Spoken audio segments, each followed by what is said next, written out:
Hello everyone, इस video में हम बात करेंगे बिहार नई शिक्षक भर्ती यानी बीपीएससी 4.0 की जो वैकेंसी आ रही है उसमें पीआरटी की जो वैकेंसी आएगी उसके सिलेबस को हम यहाँ पे डिस्कस करने जा रहे हैं।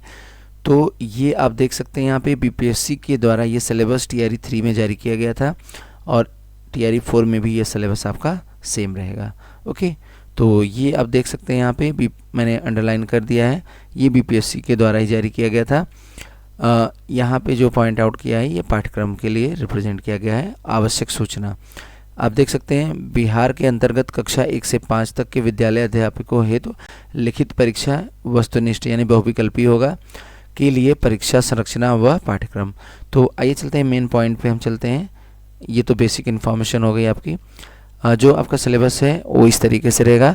शिक्षा विभाग के अंतर्गत कक्षा 1 से 5 तक के विद्यालय अध्यापक के लिए यहाँ पे आपको विषय दिया गया है, प्रश्नों की संख्या, परीक्षा की अवधि कितने टाइम रहेगा, कुल अंक कितने रहेंगे, अभिव्यक्ति तो मैं बता दूं टोटल जो क्वेश्चन रहेंगे 150 रहेंगे, टाइम जो रहेगा 2 आवर 30 मिनट का रहेगा, कुल अंक जो होंगे 150 होंगे।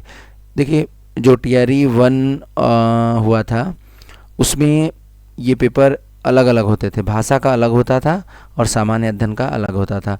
लेकिन टीआरई 2 से गवर्नमेंट ने यानी बीपीएससी ने चेंज कर दिया क्योंकि बच्चों को बहुत ज़्यादा प्रॉब्लम हो रही थी यानी स्टूडेंट को, तो इन्होंने एक ही पेपर में दोनों पार्ट कर दिए। तो इसमें 2 पार्ट रहेंगे। भाग 1 में 30 क्वेश्चन रहेंगे जो भाषा करेंगे, जिसमें आपको 30% अंक लाना अनिवार्य रहेगा, यानी 9 नंबर अगर लाते हैं तो भाषा में पास होंगे।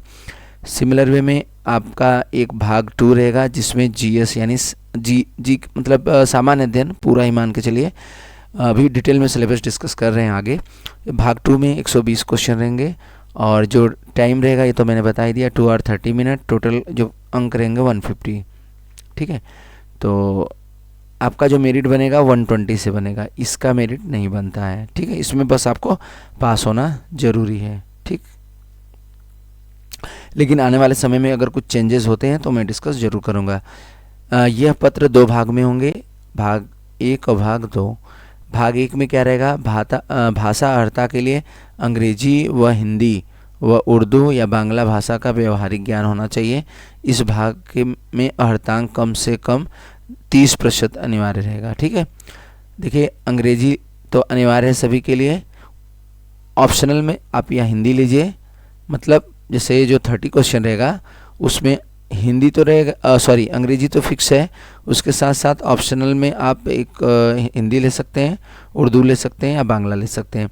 तो सभी के पेपर में इंग्लिश तो कंपलसरी सभी के पेपर में रहेगा, उसके साथ साथ आप जो यहाँ पे फॉर्म में फिलअप करेंगे या तो हिंदी लेंगे या उर्दू लेंगे या बांग्ला, तो जो इन तीनों में से लेंगे एक भाषा में ये भी रहेगा। ठीक है, तो यहाँ तक क्लियर हो गया।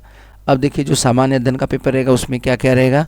सामान्य अध्ययन के लिए प्राथमिक गणित यानी कि जनरल जो मैथ्स होती है, सामाजिक क्षमता परीक्षण, याद रखना यहाँ पे प्राथमिक गणित इतना हल्की मैथ्स नहीं आती, बीपीएससी में बहुत ज़्यादा टफ करके ये लोग क्वेश्चन पूछते हैं।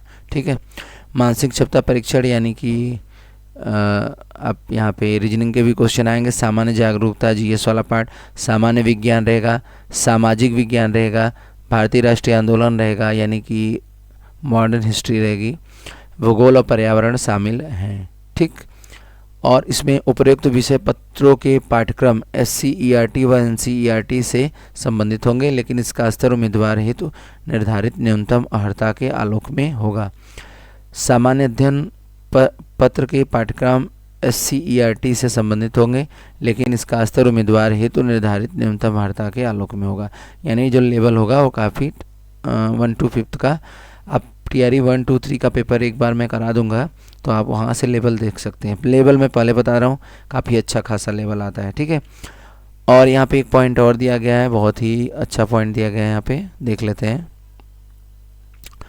लिखित परीक्षा वस्तुनिष्ठ व बहुविकल्पी होगी यानी MCQ रहेगा, और गलत उत्तर के लिए ऋणात्मक अंक निगेटिव मार्किंग नहीं होगी। तो ये बहुत सबसे अच्छी बात है, पहले निगेटिव मार्किंग थी, अब ये निगेटिव मार्किंग हटा दी गई है, तो आपका निगेटिव मार्किंग नहीं रहेगा। ठीक, और ये सिमिलर वे में अनुसूचित जाति व अनुसूचित जनजाति कल्याण विभाग के अंतर्गत कक्षा 1 से 5 तक के विद्यालय अध्यापक के लिए भी वही सेम सिलेबस रहता है। तो ये थोड़ा अलग टाइप की वैकेंसी होती है। जब वैकेंसी आएगी टीआरई 4 की तो उसमें आपको बता दिया जाएगा कि शिक्षा विभाग के अंतर्गत कितने पद हैं, तो ज़्यादा पद इसी में रहते हैं जो शिक्षा विभाग का है। उसमें अनुसूचित जाति और अनुसूचित जनजाति के लिए वो उसमें पद बहुत कम से रहते हैं। ठीक है, तो ये है पीआरटी का सिलेबस। आप अपनी तैयारी करते रहिए। जो आपका पेपर है टीआरई 4 का नोटिफिकेशन है वो नवंबर तक आपका जारी कर दिया जाएगा। उसके बाद आपको, क्योंकि अभी डाटा आपने देखा होगा न्यूज़ में कि डाटा मांगा गया है कि कितने पदों की संख्या खाली है। ठीक है, तो 1 लाख से ज़्यादा ही पद आने वाले हैं सब मिला करके। अब उसमें पीआरटी की कितनी वैकेंसी रहेगी वो आगे चल के ही पता चलेगा।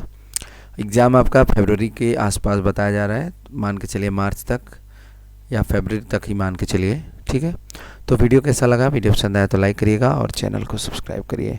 मिलते हैं नेक्स्ट वीडियो में 6 to 8 के सिलेबस के साथ। उसके साथ साथ मैं आपको जो टीआरई 1, 2, 3 में पेपर हुए हैं उसको भी आपको आने वाले समय में जैसे ही टाइम मिलता है मुझे आपको 1 by 1 वीडियो मिलती रहेंगी। वीडियो कैसा लगा? Thank you for watching.